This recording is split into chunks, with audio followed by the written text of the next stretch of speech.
सी यहन मधुदना निखौ कोंदगी ए होजबनी अदुगा होजी होजी ने या पोसंगबमदा ए ओंजरा कांदा ए पोसंगबमदा लेजबनी अदो सेंगना ए प्लेयर ओइना होजरे अदुबु ए यामना नंगना ए कोई इपा काइने गिबना मरम ओइरा कांदा सानाबसी सिलेक्शन फंगागा सु स्टेट लेवल की फंगासु नेशनल लेवल की फंगाबा पाउदा कोई माना सेनबी दिंगाई लेती हाइना कोई थबी गिदवा सानाबदी am pangjagiba adudagi kwaigi phabamana aigi puroimsi hauji police headquarter da ekoi yamna pit pathaba macha am tawraga DGP gi da hauji police kano kete soroga lejabani masu ekoi aina khali ba sumaina masu player oina horoga da ngasigi eco service panggi hoiba free da man pam dingana taw panggi ba koiram baduna marum oiraganda aigi support tawbiraga ngasi aina pamjaba ai panchayat प्रधान में 2007 to 12 ai pujarami aduga hairiba matamdusu ai laibak thibadegi ai Pradhan si koi awabada talar lenger kandai Pradhan incharge oina sum pujarami aduga tamamana Pradhan oina sum pujari aduga बहुत लेपदा थादाबा पैसादी you पिथकपदा थादाबा ओइना थोकेबा सिगुम्बा सिंसे ओमता study तौरकांदा कोई family का याका खन्नजरकांदा आई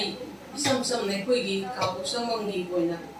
KPFC है कापोसंगमंग football club fine club अमक लिंखचरकांदा under 8 दगी अकोईगी डिस्ट्रिक्ट स्पोर्ट एसोसिएशन दा आइना अंगांग सिंसी पुखत्पी बदुना CC मीट मरी रकाव यागी टीम से 4 times अकोई डिस्ट्रिक्ट की वइना winners होइरकांदा ai tongdana sum phuna jaraba akoi ibungo utam kumar nai sakhna jadri asi ahan ma gi masak de koi damona tak nai ujare mahana ta akoi gi tingam gado bachangam gado ho pisa mayam do ti mama khak aina semba matamda ngasai ge koi gi pikrabo khungam si khatang sakta ko ngamna bagi damakta gole pato tho kanda tim dum putho ko matamda winners ka phawdi ka orga huji ICL selection phang pa pan kanda koi gi ball team si ai pothagi isagi su ekoi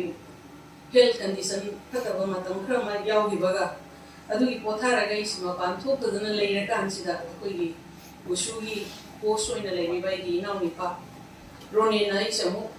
usuda pusinbi bani ideima na usugi district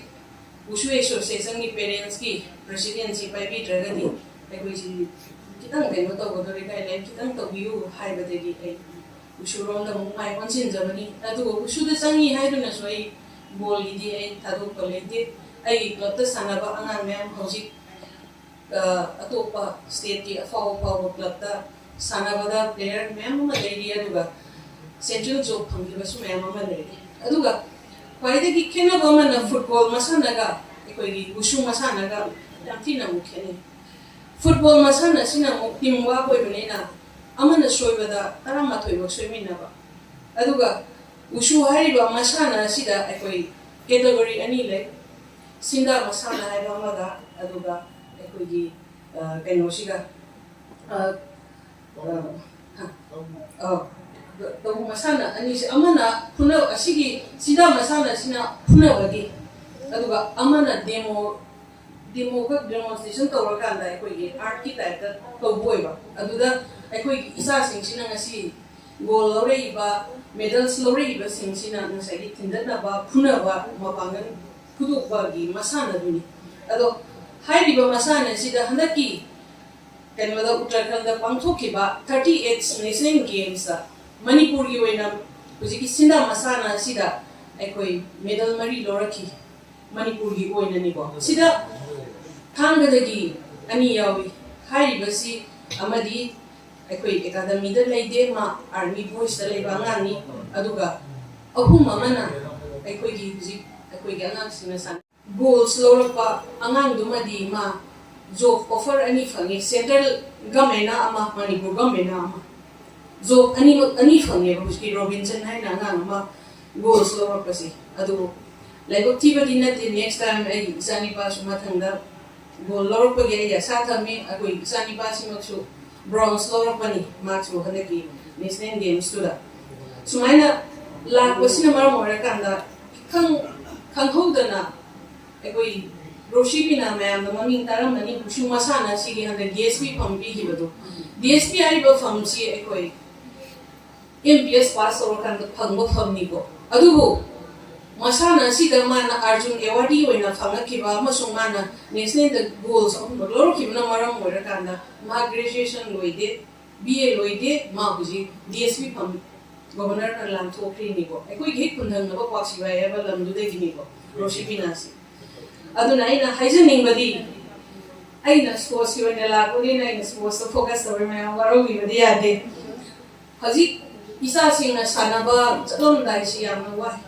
amoromda nasi reception din da to bu matam da kunbiri ba parents sing aduga dai stalin sin biri ba pungal masigi ahal sing aduga mayam dai na request kan tawdani makoi gi parents sing na wa min na basi koi amo mai no disaru chabo ya bo homin na bani hanak tagi salam dai gi awa bodasu nasi gi sumaina goals lora kanda isa sing bo harau harau na upi bagi thoram da sumaina mating pangbi ba gum makoi gi salam dai da gi awa bodasu mayam da sar kitang kitang dandi ya biu hai sing na ni